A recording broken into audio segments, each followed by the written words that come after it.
Hello beautiful people, welcome back to my channel.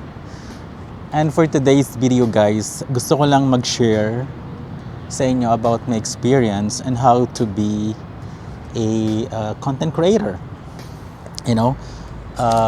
But before that, of course, it's better to eat habang nagkakwentuhan, right? So, yun. Umorder tayo ng lasagna beef. Sa Truly, meron silang available doon na ready to eat na lasagna, beef lasagna. Meron akong at least biscuit and of course water. Ayoko pa umuwi sa bahay, so mas nag-enjoy ako dito sa labas. So better magkwentuhan muna tayo, right? So yun nga, you know what, I've been in Saudi for 13 years already, and it's a very nice and colorful journey yung aking Saudi experience, you know what I mean? Kain tayo guys. So pero yun nga, nag-start ako dito sa Saudi 2012 as a supervisor sa isang global coffee chain, international brand. So the leading coffee chain in the world. So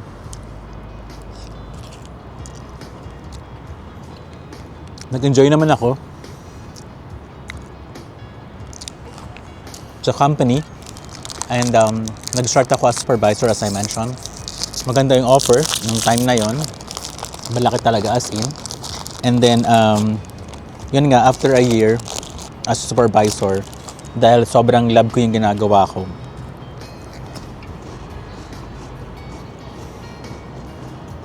na-promote tayo bilang assistant store manager. And then syempre nawili tayo sa promotion at salary increase. Masarap yung lasagna nila by the way. So ang nangyari guys, dinalingan pa natin, right? Kasi very passionate ako sa mga bagay-bagay na ginagawa ko eh. So yun, na-enjoy ko yung trabaho ko sa loob ng ilang taon. Yun nga, after assistant manager, na-promote ulit ako bilang isang store manager. Pero before that, bago ako naging store manager, naging coffee ambassador ako ng, sige, mention na natin yung brand, Starbucks.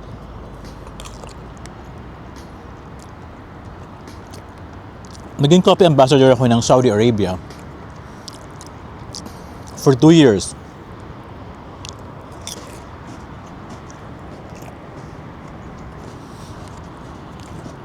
At tinatawag natin siyang Starbucks National Barista Champion. Even supervisor ka, even manager ka, you're allowed naman din mag-join sa Barista Championship. Ngayon, nangyari, bakit ako naging two times champion? 2017 and 2018. Ikukwento ko lang.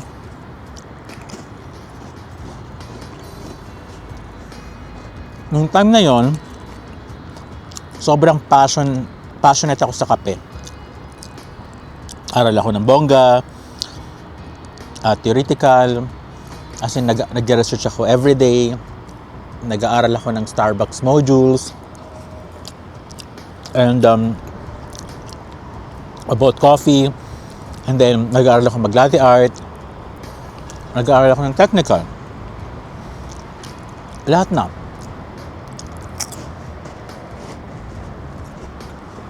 So, ang nangyari, yung module ng Starbucks, halos nakabisado ko na yung laman. Ngayon, they're very passionate sa coffee.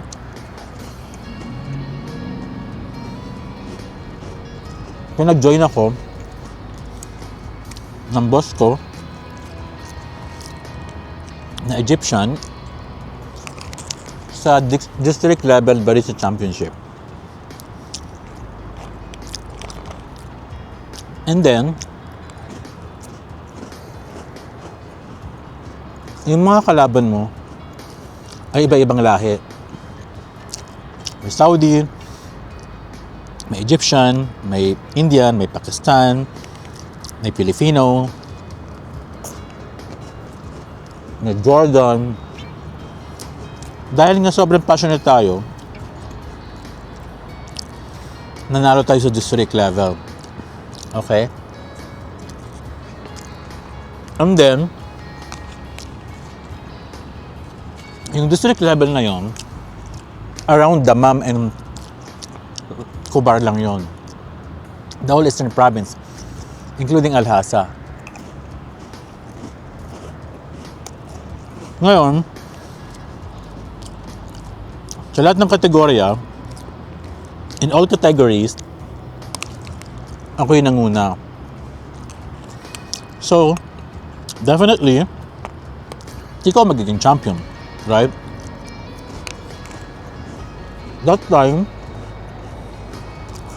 naging district winner ako. Aside from that, I was a coffee master din before ako nag-join. Ibig sabihin ng coffee master,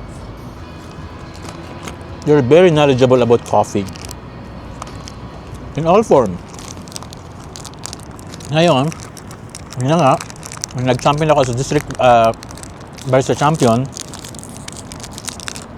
Mayroon national championship sa Riyadh. So, ang mga kalaban mo doon, iba-ibang region. Jeddah, Riyadh, normally, ang pinapadala nila is isa lang per region. Pero during that time, dalawa per region, pero sa region ko ako lang mag-isa. Yun na nga, pagdating sa Riyadh, representative ako ng Eastern Province. Yun nga, nakalaban ko yung mga iba-ibang region. Ang nakakatawa nito, kasi before ako nag-Dammam, galing ako ng Jeddah. So doon pa lang, nag-train na ako ng mga tao. Ngayon, during that time, nung nasa Jeddah ako, yung tinraining kong staff ko, nakalaban ko ngayon sa national competition. Ngayon, syempre, alam niya yung techniques ko dahil ako nagturo sa kanya that time. Nakalaban ko siya. Pero in the end, tayo pa rin nagwagi, guys. So yun, ang nangyari, sa national championship, in all categories, ako pa rin nag-champion.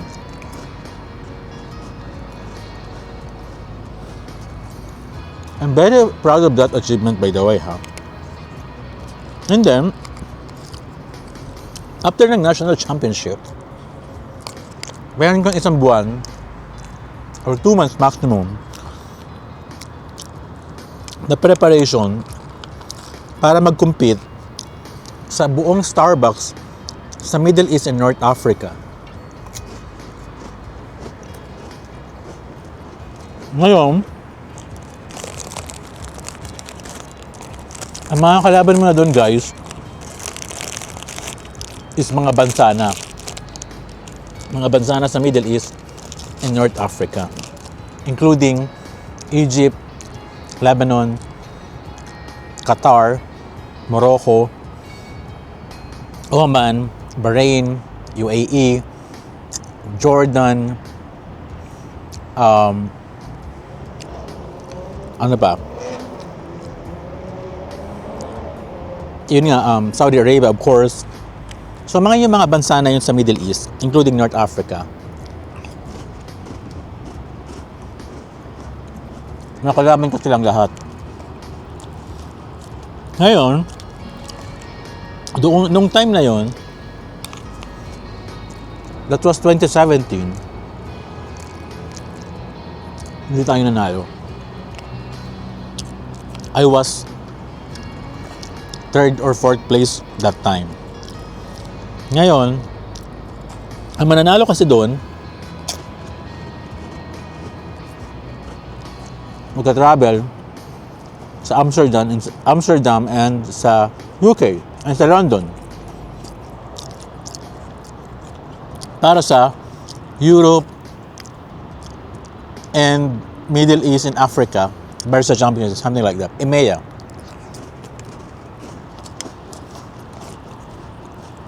So since then, lalo ako nagpursige. Kumbaga, yung pagkatalo ko sa MENA, Middle East and North Africa Championship, is naging way ko para magpursige. Ngayon,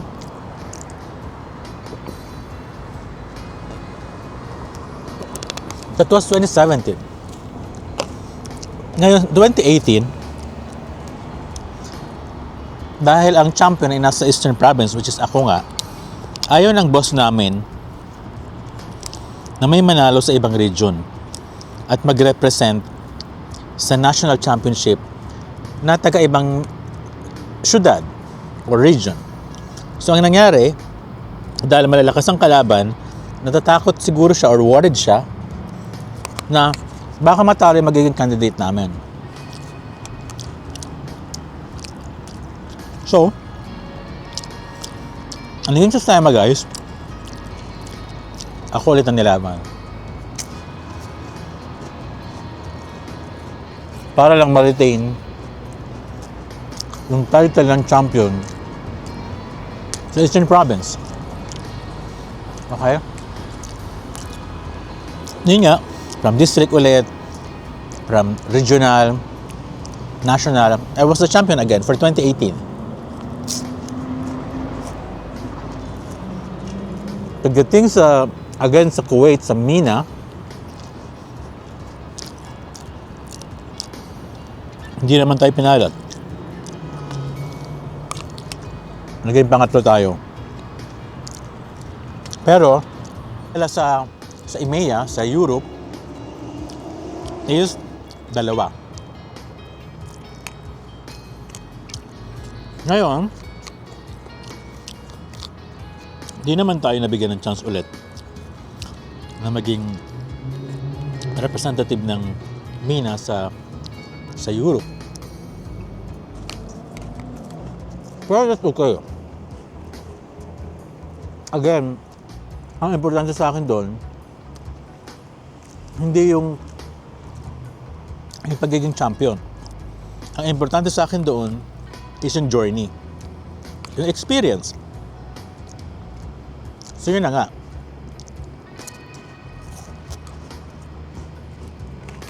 After that, guys, lalo ko na in love sa coffee. Ngayon, ang role namin as a coffee ambassador is mag-train ng mga tao. You know? Na maging mahusay sa coffee.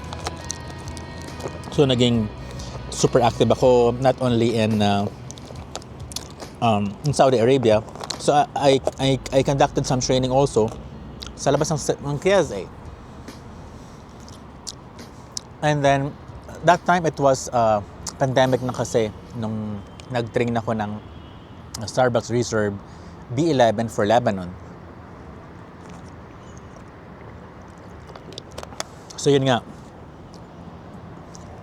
So, super active ako. And then, nag-train ako ng maraming new joiners from different countries. Then after that, mas na-enjoy ko yung learning and development department compared sa operation. Pero okay din ako sa operation. Masaya din. Alam mo yon. But, mas nag-enjoy ako na nagtuturo sa mga tao. Mas na-enjoy ko siya. So, ay nangyari na nga, yun na nga. Nag-train ako ng mga maraming new joiners from India, from the Philippines. Nag-travel ako sa Bahrain din para mag-attend ng training doon. And then after that, i-train ko yung mga new joiners sa Saudi na mag-join sa Starbucks Reserve.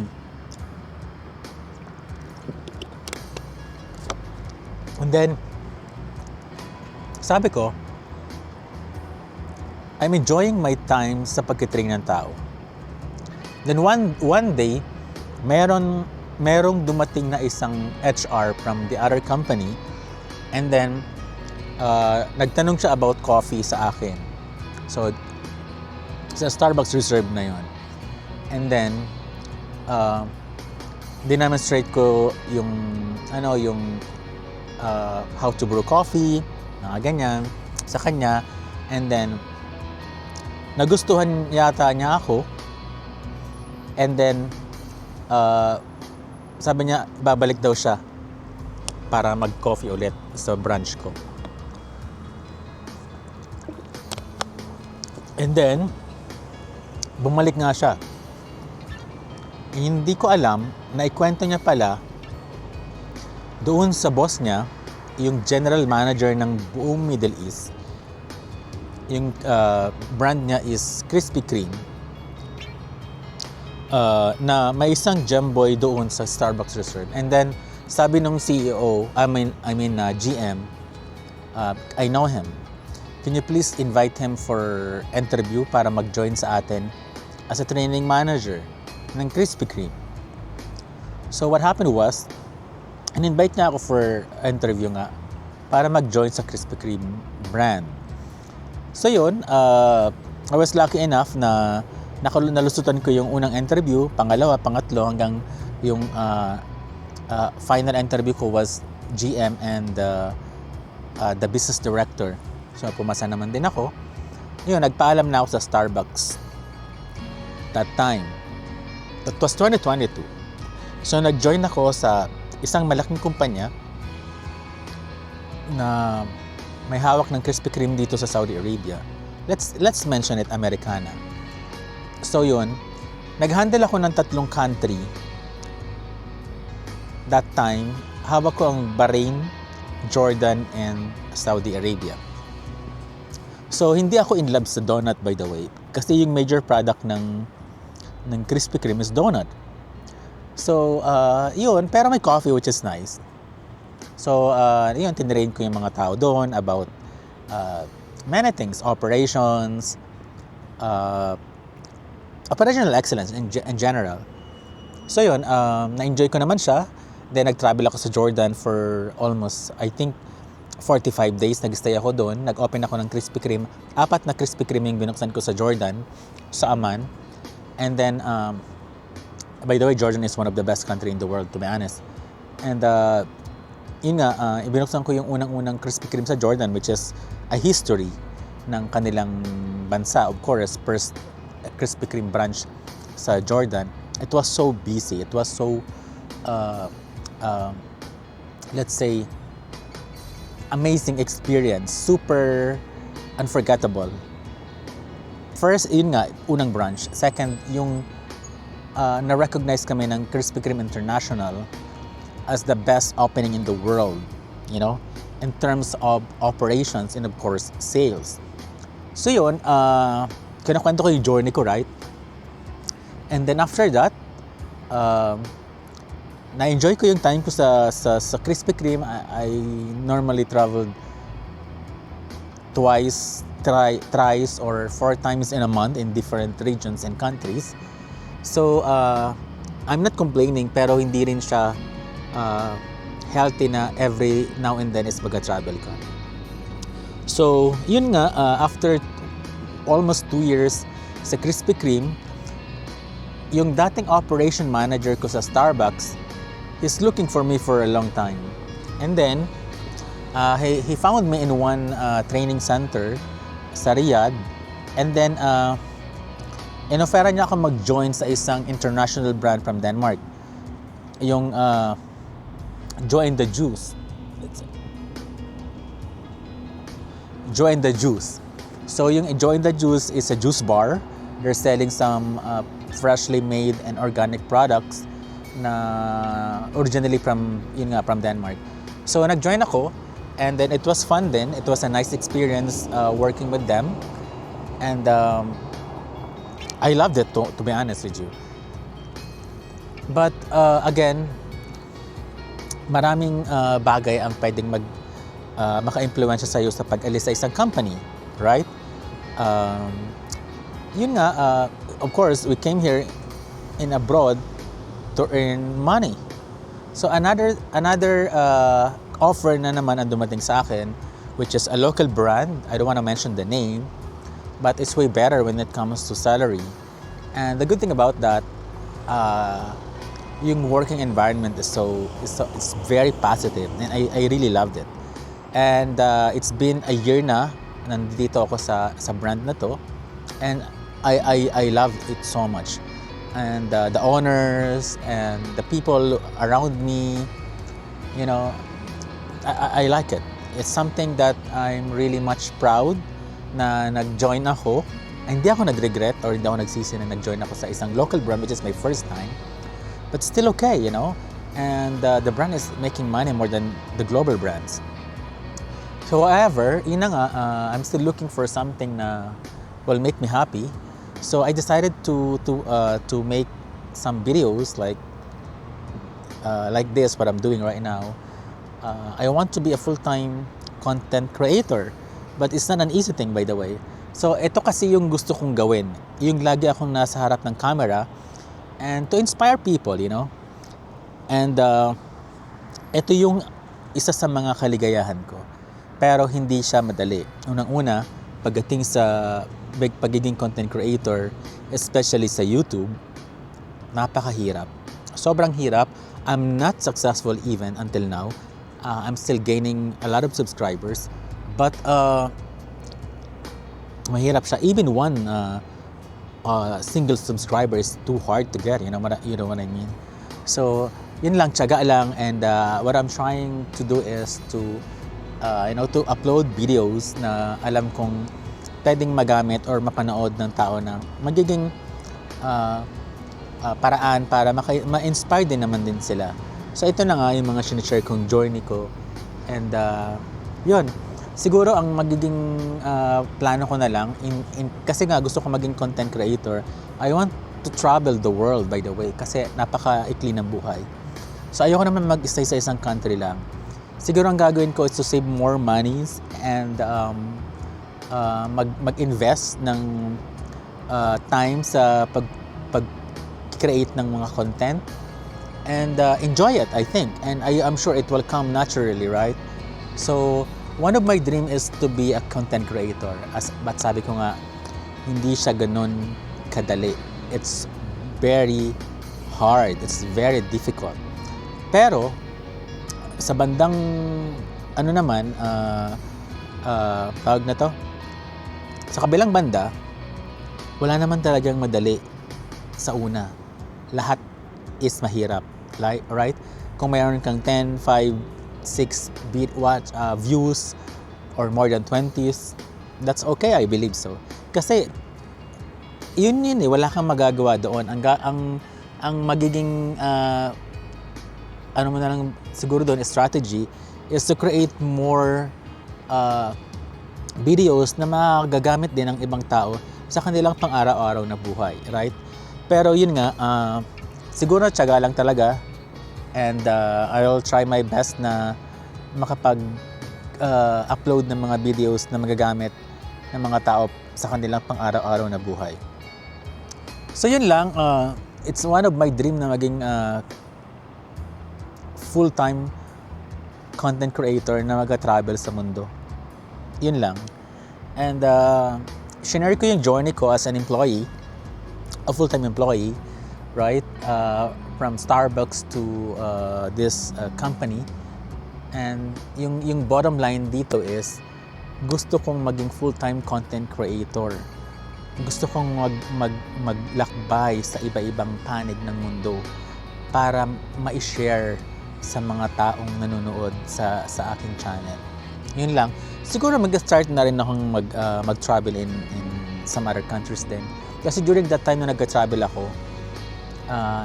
hindi ko naisip na gawin siyang content. Pero this time around, I have to plan for it. I have to make sure that mas magiging or mas magugustuhan ng maraming viewers yung aking magiging content. So yun lang guys, andito ako ngayon sa parking lot ng Granada Mall sa harap ng Hilton Hotel sa Riyadh, and beside Garnata Metro Station, and sa likod ko is yung Golden Ship Hotel, and I actually live there like 5 minutes from here by walk, or 1 minute or 2 minutes by car. So yun nga, naubos ko yung lasagna ko, yung biscuit ko, and then siguro hindi na ako kakain. And I still have my water with me. So yun lang guys, please, I need your support to watch, share, subscribe, likes and comments to all my uploads, beautiful people. I need your support. So yun lang, thank you very much, and God bless. Ingat tayong lahat, and mabuhay tayo, beautiful people. Thank you, and see you again next time. Bye.